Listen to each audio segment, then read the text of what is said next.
Yep. Surprise attack. Okay.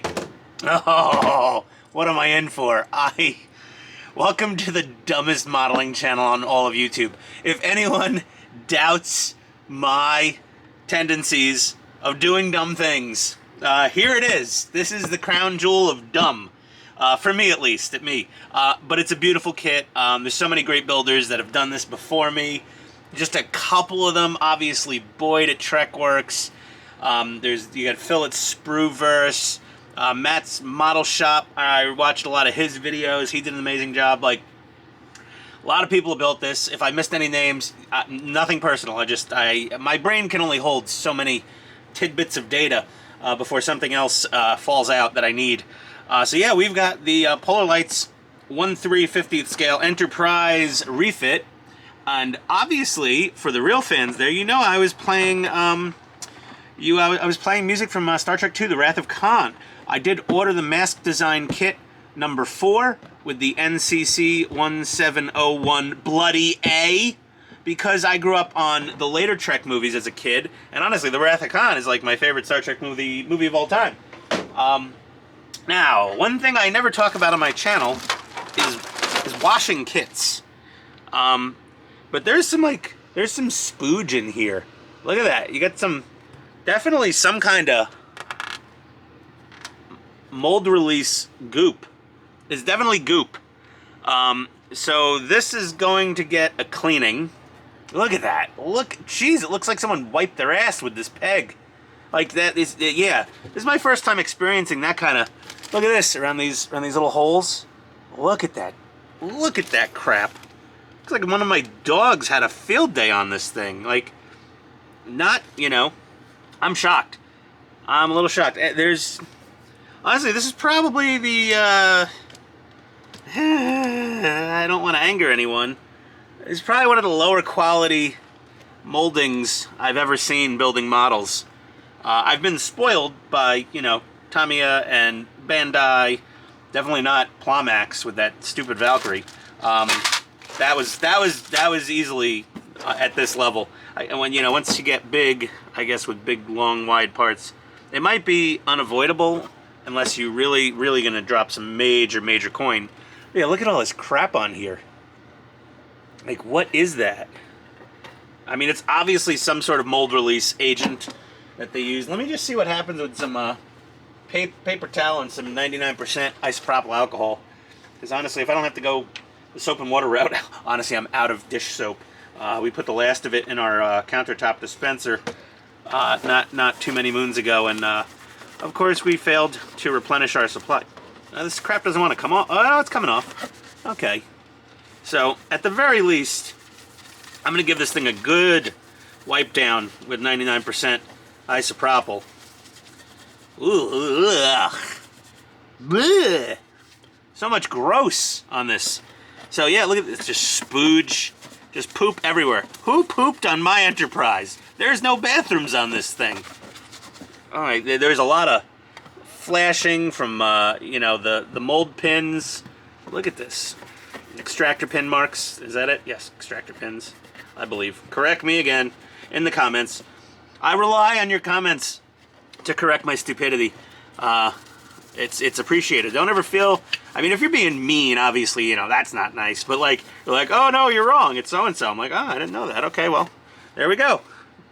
There we go. Mission accomplished. If no one ever tells you wrong, tells you you're wrong. You'll never know how to learn the right thing. But this is it's a big thick piece of polystyrene.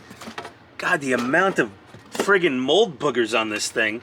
So I'm gonna spend some time cleaning that crap up. We've got a whole bunch of parts. We've gone through this on the unboxing. I'm not gonna rehash that. We will go over some of the goodies that we got to go with this thing. And we have many goodies. We have our taxidermy paints on the way. I will put a link in the description once I get those paints. We have our mask design masking set ordered, so that will be on the way. This is all stuff I already have.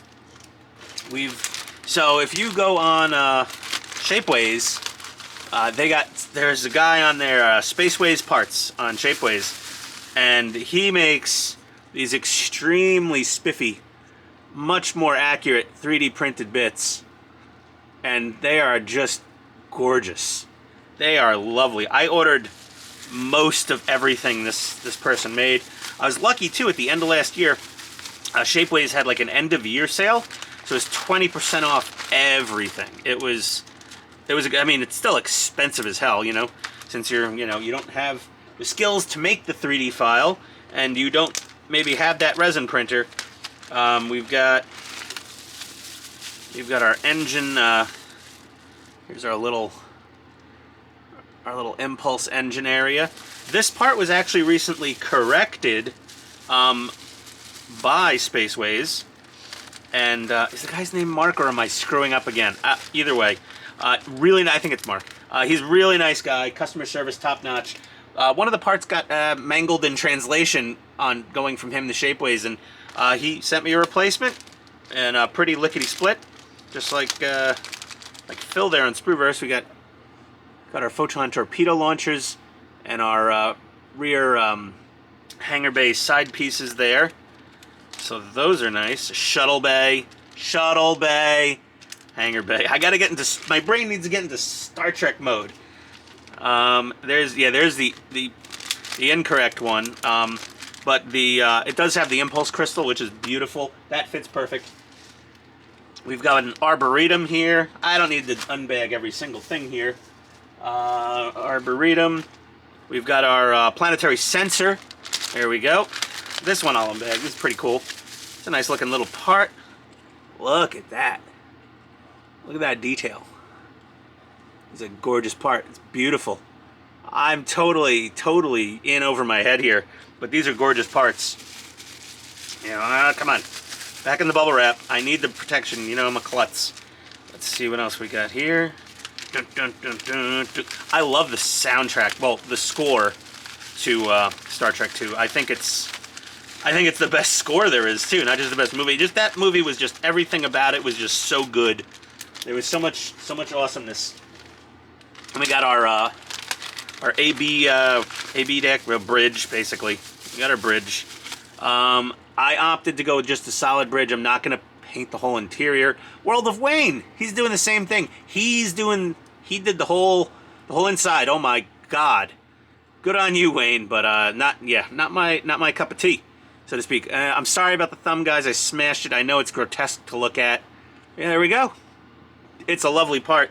If you take time to compare them to the kit supplied parts, you'll really see the difference. So Spaceways parts on Shapeways, hit them up and buy all his great parts. We got that aside now. Okay, let's talk about the 800-pound gorilla in the room. Tenet controls. We got the super duper mega hyperboard with the Bluetooth and everything. Tenet controls. They are awesome people there. Answer the phone when you call. It's amazing. It's so weird to deal with a business like that these days. They're like, oh, a potential customer's calling. Oh, I guess we'll just answer the phone then. Like, it just blows my mind that's not a thing anymore. Like, for a lot of places, a lot of wire. I gotta bundle all this wire together and measure it. On first blush, we did get a hollow tube. Oh, she's gonna be a tight squeeze. Very tight squeeze. We have our hollow. This is a stainless steel tube. A lot of guys use brass, but I'm like, stainless steel. This is way stronger than the brass tube. I mean, if you could bend this by hand, you're a tough dude. I have pretty good hand strength. Being yeah, that joke's gonna go somewhere. We have some strip LEDs here. A lot of heat shrink tubing. Some other wiring is included with this, and then a bag full of resistors and LEDs of various forms. Lots of LEDs and resistors. Lots of soldering required for this kit. This is not for the faint of heart. This is the model BT-1701-RR, Bluetooth Control Board Complete Lighting Kit. 1350 Enterprise refit.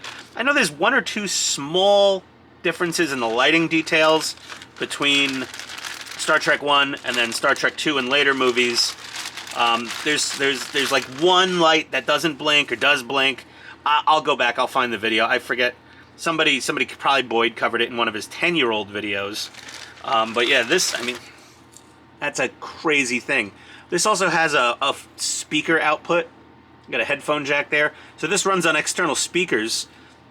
Has a built-in sound card.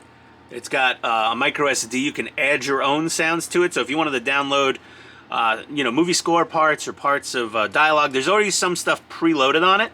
So we'll see what that looks like. We're gonna put this not inside the model. We're gonna have this in the base of the model so it's accessible to us. God forbid. I mean, what happens with these models is the worst thing that could happen is you build it and it's looking good, and after a little while, boom, one of the LEDs goes out. So we're obviously going to do quite a few lighting tests on this thing. The instructions from Tenet Controls, they are pretty well detailed. You know, they give you the wiring chart. They give you some caveats, like sometimes the harnesses they get could be a slightly different pattern of colors, potentially Company A and Company B. So they'll tell, they give you the shout out so you know what you're talking about. And then they have oh my god, yeah, if you don't know how to deal with wiring diagrams, this is not the thing for you to do. This kit, unlit, is already a bit of a challenge. Just fitting it together, getting all the gaps right, painting, decaling it, like, that's enough of a challenge. But fully lighting this kit, that's where things get extremely complex and scares a lot of people off, including me for quite some time. I've had this kit in my basement for damn near a year now. It's about high time I build it. Oh, enough lip flapping there. Let's see, we're already in 12 minutes in the video. We've got some shuttle bay masking stuff here. Some masking stuff from HDA Model Works. They are freaking awesome. We got everything we got here either from Spaceways Parts or Tenet Controls or HDA Model Works for the most part. We got a couple of power switches here from HDA. Haven't seen these since I went into a Radio Shack 20 years ago. That's a power jack to go with the 2 amp 12 volt power supply that we got from HDA that's recommended to power this massive Tenet Controls. Paragraphics photo etch set. Beautiful. That's for the bird of prey. That's also for the bird of prey. Okay, and then we got some more HDA Model Works stuff. These are some of the detail, like red pinstriping stickers and cargo pod stuff in the shuttle. We got window and clear parts paint masks. Not sure if I'm going to use these, to be honest, because maybe a few of them. I think the Mask Designs is going to come with everything I need for this. And then we got some extra water decals from HDA for the rec deck and the Arboretum sides and some of the cargo pod things and some other stuff I can't remember at the exact moment. But yeah, we got those. And on top of that, we did buy the round 2 Aztec decals before I was like, maybe I will actually paint this sucker. And we've got alternate strongbacks. We got greenish strongbacks. We got bluish strongbacks. Now with the Mask Design, you can paint those damn strongbacks in all of their minutia of detail. I'm gonna do my best, guys. I don't know how much, and gals, but I don't know how much stamina I have for doing all of that custom hand painted. I mean, I'm a decent painter. I'm mediocre. I'm fine. I could armor kits are easy because weathering hides most sins. This thing's gonna be pristine for all to see. And I've done very few kits like that. I did the Max Factory Super Strike Valkyrie, and that looks spiffy brand new. But this is a whole nother level of crazy that I'm diving into. So yeah, I'm gonna break out the instructions for the refit and figure something out and see where I'm gonna start. Be right back. Loving this soundtrack. So I came across some. Okay, so we cleaned most of the rat poop booger mold release junk off the inside. We got to get all this, like these flashes and things. Just, I don't even want to know what this mold in whatever factory in China looks like, or the factory itself, because this is the nastiest model kit I've ever gotten as far as mold quality and flashing and whatnot. So a lot of people, most people have issues where, you know, things, there's always like a ridge, either an overhang or an underhang or whatever on the side walls to the saucer sections. And I'm just feeling around it because I felt some fairly egregious flash here and there. Here we go. Right around here, it starts. So we'll take our glass nanofile and we're just going to go around the whole edge of this thing until it feels like this part over here, which is pretty smooth transition. There's no, you don't feel a sharp, yeah, like, see, I can feel that lip. I don't know if you could see that little lip right there. This white plastic, it's very difficult to catch it, but I don't know if you can see the lip.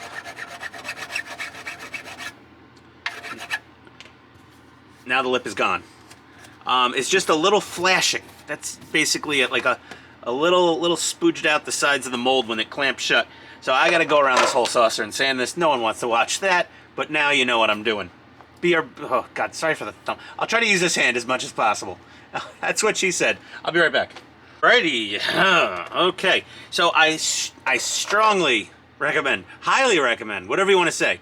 I endorse the Gun Primer Racer glass nanofile. This is like the equivalent of like 10,000 grit sandpaper right here, and it lasts basically forever. And the nice thing is it leaves a polished finish wherever you use it, basically.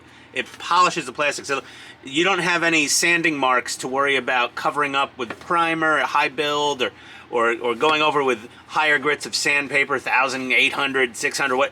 This is basically, it takes off a lot of material quickly with a few passes, and it leaves a polished finish. Saves a lot of work on the sanding department. Now to get rid of, I guess, all this crap up here, because we're using the aftermarket bridge, so we can scooch it forward just a tiny bit, just a tiny tap, so we can get a better light spread along the registry in the front of the upper saucer. There we go. I said upper saucer, registry. I'm doing all the things I think mostly correct. I'm trying to hide the thumb. It's grotesque. It'll be like this for months. All right. By the way, no, I mean, see, this video is going to come out after I'm on the Friday night live stream. But if you go to the Friday night live stream for February 10th, 2023, I'll be kvetching and bitching and moaning and working on this thing during the live stream. So I've got to clean up some stuff here. Look at those windows. They're practically flashed shut. So we've got to get those opened up. So we're going to work on that, and I will be right back. Okie dokie. Let's get some more. Let's get some zooming going here. All right. We got to, I ground off this giant chunk of poop with the Dremel. And now we've got to get these ridges out of here. And there's two things. We break out some really heavy-duty side cutters. CHP 170, made in Italy. I've had these for quite a while. They're quite nice. But also we have our Tamiya sharp cutters, and I think I'm going to stick with these because, yeah, they get a little closer down to the bottom. And we're just going to snip, snip, snippy snippy, and snip. And then we'll take our nanofile and we'll just work this back and forth. And there's a little bit of a ridge back here too. You see I'm catching my fingernail right along the back here. So we're just going to go back and forth and sand this down. We're going to do the same thing to these round guys up here until we get this perfectly smooth. And this will do a very good job getting it perfectly smooth because it has zero flex. So it's going to stay nice and flat. We have another nanofile, which is just like a cheap Amazon, glass nanofile from sorry. Oh, jeez, I forgot it was zoomed in that far. Come on, zoom. There, shh, focus. Yeah, DR mode or whatever the hell from Amazon. And that will work just as well. Also, it doesn't flex. And it takes off a good bit of material. I might use this because it's got a longer stroke. A longer stroke. Oh, Jesus, Ian. Okay, watch the keywords. YouTube is listening, as always, to demonetize. Not that I've made much. It's like $30 a month. It helps. It helps a little. It's not nothing, but it maybe doesn't pay for the beer. It doesn't pay for the beer. Definitely doesn't pay for the beer. If anyone wants to buy me a beer, there's a link in the description. And oh boy. Okay, I'm just gonna keep working on this until it's nice and smooth. You don't want to watch somebody sand plastic. I'll be right back. All right. Well, we've got all our bits sanded off of there. I actually ended up using some 1000 grit and 1500 grit at the end because we do need a key for the paint. This is way too glossy. I don't trust this. I don't trust paint sticking to something that's shiny, so we definitely have to sand this down. Just knock down the gloss. We broke out our little Shapeways bridge, and it's gonna go something like, well, not like that. It'll be fixed in place, but it's gonna go ish about like that. Then you're gonna have your little windows in there with the light shining out. So that's the thing. The stock bridge has the 3 pegs that lock in that hole, and it locks it back just like it locks it back like an 1/8 of an inch, maybe less, maybe more. I mean, I don't know how far forward. We're just going forward a tiny bit. You know, we're gonna just a tick, just enough. But yeah, normally it's back here, but we want it like here. Let me, geez, Ian, zoom in so people can see what the hell you're doing. Sorry, again, dumbest modeling channel on all of YouTube. There we go. Oh, we're in digital zoom now, getting fancy. Okay, so usually it's about here, but we want it like here.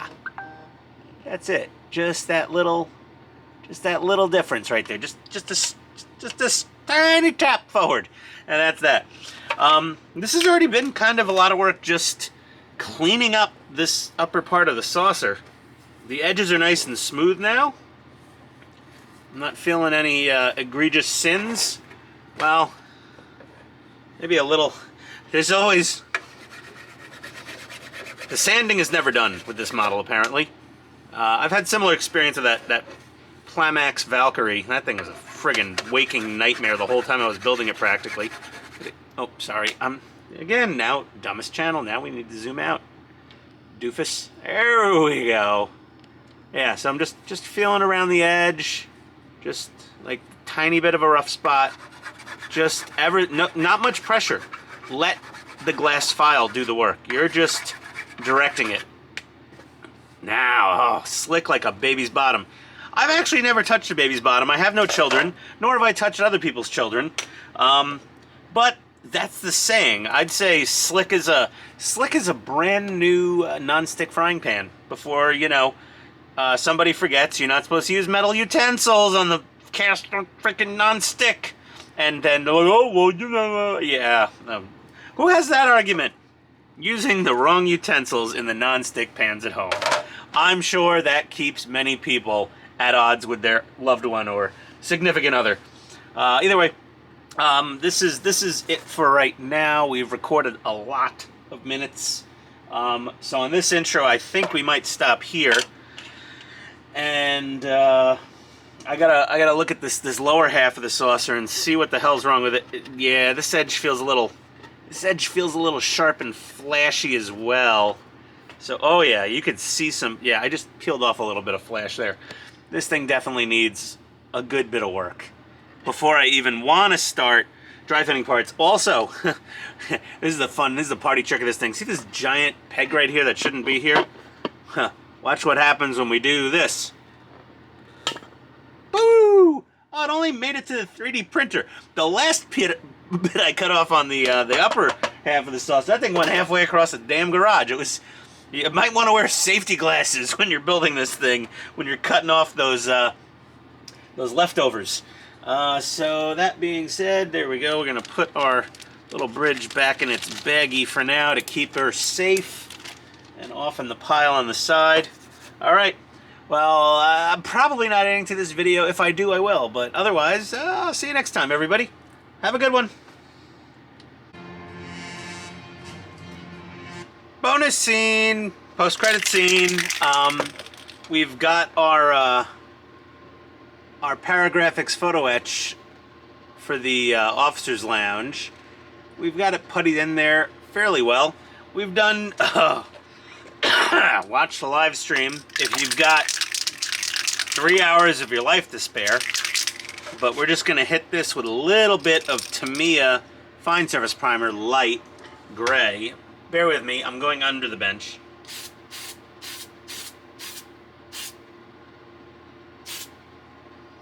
Okay, there we are. And let's get a little air on that.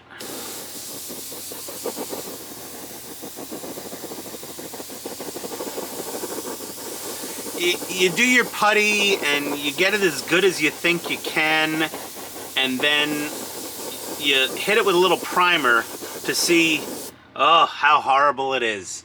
I mean, it's not horrible, but it definitely needs a little more sanding. Not necessarily filler, it just needs a little more very, very strategic sanding.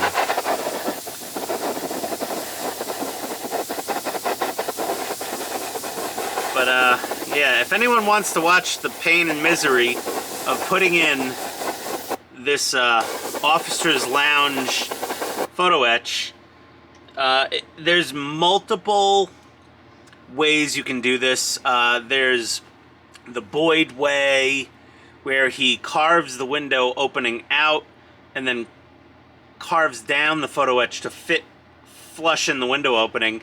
And then there's, I like the World of Wayne way, where we took a Dremel tool with a little diamond grinder bit, and we ground a couple of flats on either side for this thing to kind of sit in there a little more flush.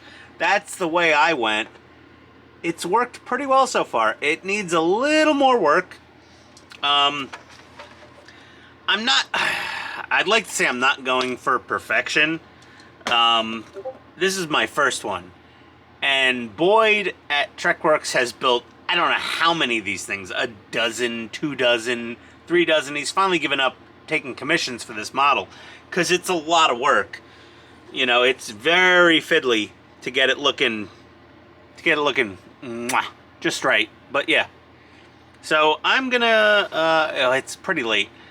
I'm gonna call it now for the episode officially. This is the proper end, and we'll see you next time on part 2 when we do something. We're probably going to start light blocking on the underside of the saucer and all that, but we've also, you know, sanded the whole thing down with 1500 grit and then wiped it down with some alcohol, so it's ready for primer. The underside, I don't think I'm going to sand it down. I'm just going to give it an extra wipe with the alcohol. We also cut out all of our window openings. And this I did slightly different than everybody else so far.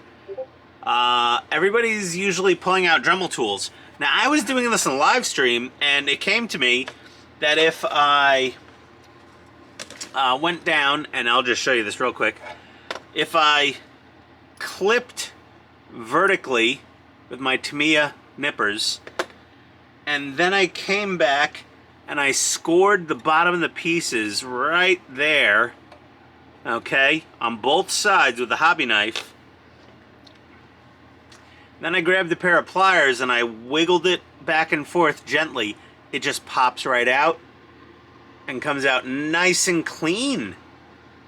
So no Dremel, literally just nip vertically around every opening you want, score it with the hobby knife all the way at the very bottom as far as you can get, and then wiggle it back and forth with the pliers ever so gently, gingerly, especially on the bigger sections, and she comes right off. And It didn't stress anything. There's a tiny stress mark there, but that's literally just a stress mark. That'll get covered over by primer and paint. And they all snapped out pretty easily. And I do have these numbered for each window part, and they are numbered on the back. Not on the sprue where you would expect it, but actually it's good because when you cut them off the sprue, they still have the number on them. So, in all honesty, that's actually a really good idea because you're going to snap all these off and then be like, which number was this again? And have to kind of memorize it. But this way the number's on the part, right on the back of it, right there. There's 11. I don't know if you can make that out, but it's there. It's right there under my fingernail, the not black fingernail. There we go. Okay. End of part 1. We'll be back with more work. See you next time. Thanks for watching. Like and subscribe. I love you. Miss you guys. And I'll see you next time.